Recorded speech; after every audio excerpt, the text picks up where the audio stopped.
नमस्कार, हेमंत तोसावत आपको बताना चाहूंगा।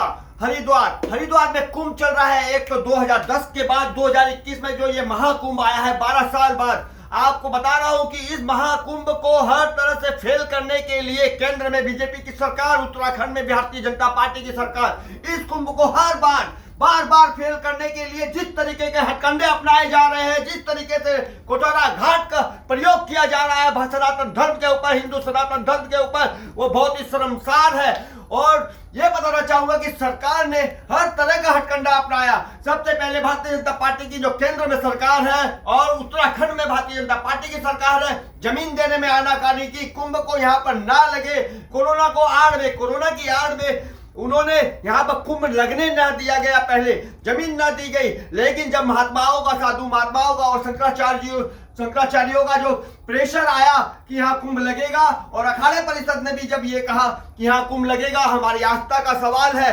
तो उन्होंने इतना प्रेशर आने के बाद जब पूरे हिंदुस्तान में हाहाकार मच गया, पूरे सनातन धर्मी एक होकर जब सरकार पर प्रेशर डालने लगे, तो उन्होंने सबसे पहले यहाँ के जो मुख्यमंत्री थे उसको चेंज कर दिया और अपने ही हाथों की जो कठपुतली है उसको वहां पर बिठा दिया गया। सीएम को चेंज करके अपने ही हाथों की कठपुतली को बिठाकर उन्होंने फिर कुछ लोगों को जमीन दी और कुछ लोगों को पैसे से खरीद लिया यहाँ पर।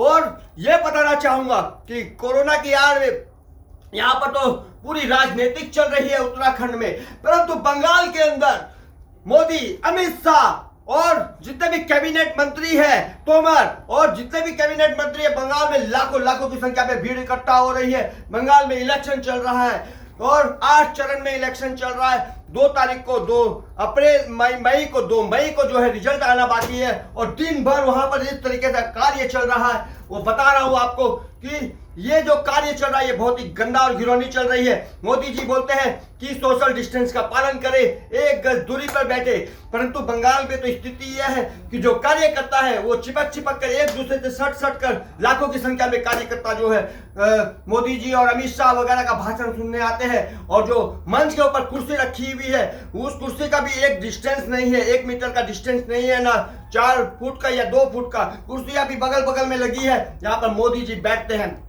तो ये जो झूठी और गंदी और राजनीतिक कर रहे हैं, जो शर्मसार करते हैं पूरे हिंदुस्तान को। अब बताना चाहूंगा कि एक और झमेला सामने आया।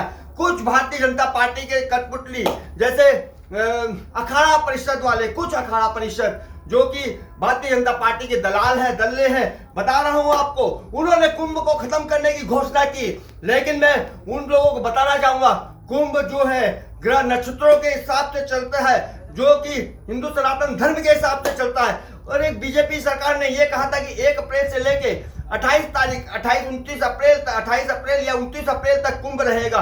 तो बताना चाहूंगा कि ये अंग्रेजों का जमाना नहीं है, ये अंग्रेजी डेट के हिसाब से कुंभ नहीं चलता है, ये तिथि के हिसाब से कुंभ चलता है। कुंभ अपनी चाल खुद चलता है।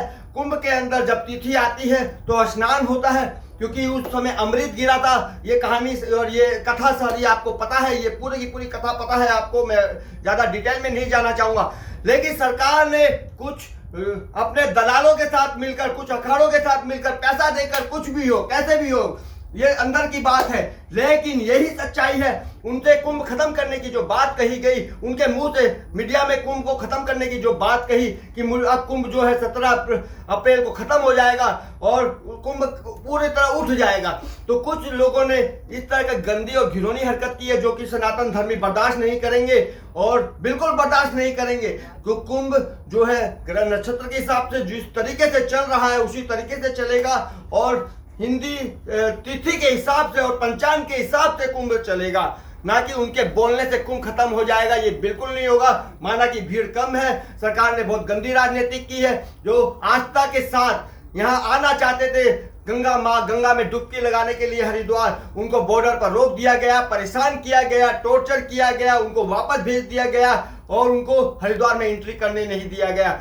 जो लोग बहुत आस्था के साथ हरिद्वार में यहाँ पर आकर खाली सिर्फ मां गंगा, देखिए बताता हूं मैं, मंदिर तो सब जगह है, यहाँ भी मंदिर है, परंतु जो हरिद्वार में आते हैं, जो कुंभ में आते हैं, वो मंदिरों का दर्शन नहीं करते हैं। वो सिर्फ और सिर्फ मां गंगा में अपनी डुबकी लगाते हैं आस्था के साथ, और वो जानते हैं कि मां गंगा का जो जल है वो अमृत है, अमृत पान करते हैं और फिर अपने घर की तरफ लौट जाते हैं।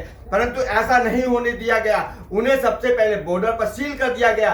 इस तरीके से सील कर दिया गया जैसे कि हिंदुस्तान पाकिस्तान में भी इतनी बड़ी सीलिंग नहीं हुई होगी और चाइना और हिंदुस्तान में इतनी बड़ी सीलिंग नहीं हुई होगी जितनी टाइट सिक्योरिटी यहाँ पर रखी गई उत्तराखंड में। किसी को भी आने नहीं दिया गया, सबको रिटर्न भेज दिया गया। लोग जो आना चाहते थे उसके ऊपर 10 तरह के कानून के हथकंडे अपनाया गया और लोगों के साथ गंदा और